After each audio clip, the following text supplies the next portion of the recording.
padà lọ ọmọ o èyí pẹ́ dàgbà ẹni tó ń dàgbà wájú mọ́ dà lọ ọmọ o èyí pẹ́ dàgbà. ọmọ lóhùn mi dáṣọ lọ o ọmọ lóhùn mi dáṣọ lọ Èdùà jẹ́ kálárẹ̀ mọ́ lò lẹ́yìn pẹ́ o ọmọ lóhùn mi dáṣọ lọ kò pẹ́ láyé o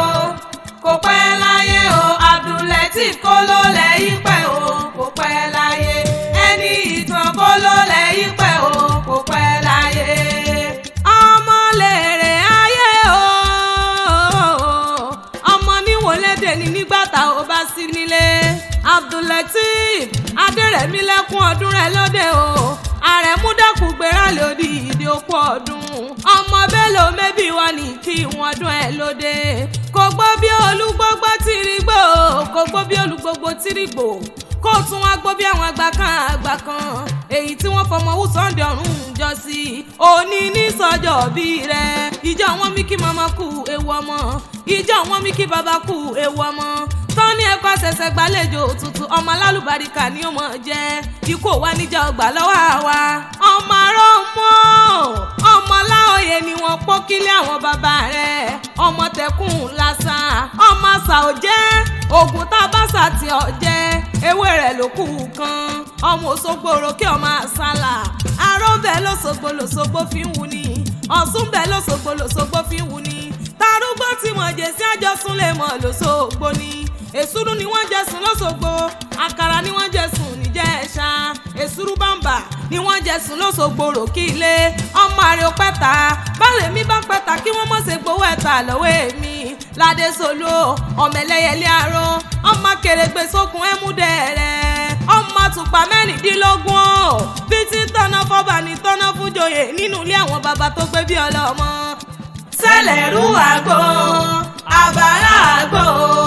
lọ́sùn fi ń wẹ̀ mọ́ rẹ̀ kí dókítà ó tó dé àbímọ́mọ́ dáná lé Ọ̀ṣun lẹ̀ ń pòwe mọ́. ìlọ́wọ́ àdìlé àwọn yeye tó gbé bí ọlọ́mọ ọmọ okeho nílé àlùbọ́n ọmọ òkété ò fárùn gbọ̀n ọmọ kòkó bí àkìtì ìgbà báwọ̀lú láṣẹ sọ ìgbà bá délé àlùbọ́n àmásòkò ọmọ òkèrè bìtì ní ọjọ́ mi ò làálù wájà ọmọ òkèrè kó olóró nígbó ọmọ àná ọmọ rò lóbìnrin lọ ewékewé lẹ́rán jẹ sanra ọmọ arọjọ́ òjòyè ọmọ adélé tèjítèjì ọmọ odónìgì ọmọ kòkó lámọ̀ ìyá ìdó àgbọ̀dọ̀ yí kòkó bẹ́ẹ̀ bá a bá yí kòkó bẹ́ẹ̀ iná alámọ̀ àbájẹ́ mẹ́bí nínú ilé àwọn yeye tó gbé bí ọlọ́mọ ọmọ apẹ́ńláńlá típọ̀ tí fọ́ba ọmọ alálà nìyàn aláọ̀ládé ọmọ alálà nìyàn ọmọ alálà ọ̀làlẹ́kẹ̀ alá tí bàbá wa lànà náà ń kọ́ o èdàdé owó èdàdé ọba ẹ̀kọ́ àmọ́ òkègùn ni wọ́n kí wọ́n nínú ilé àwọn yeye tó gbé bí ọlọ́mọ. Happy birthday to you o Abdulateef ti sọ́jọ́ bí lónìí mo wá kí o kò ní jẹ́ òpẹ́ láyé kó dàgbà kó dògbó lágbára Ọlọ́run ọba yeye rẹ ló gbé mi dé gbàgede wọ́n ní kí ọ kórí ewu wọ́n ní kí ọ bí ẹlẹgbẹ̀rin ọ̀kẹ́ o bí ẹlẹgbẹ̀rin ọ̀kẹ́ bóyá sì jẹ́ mi ní òòtè mi alájà Táìbátù Afọláṣadé ni mo kí ọ ní gbèjègbèjọ CEO Abdulateef olúwa ní Ṣọlá food canteen àtàjàngbàdì lónìí mo kí ọ ní gbèjègbèjọ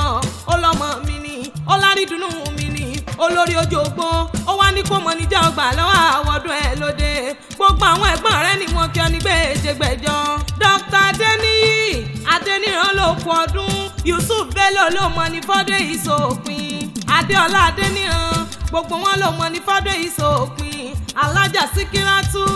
Afọláṣadé gbogbo wọn kí ọ wọn láṣẹ ìsà ọmọdún o tó bá ní ta ló ń kọrin ewì ṣe ti gbọ́ rẹ Òṣùpá akéwì lèmi jẹ́ èmi la fíjà akéwì tí wọ́n ń wí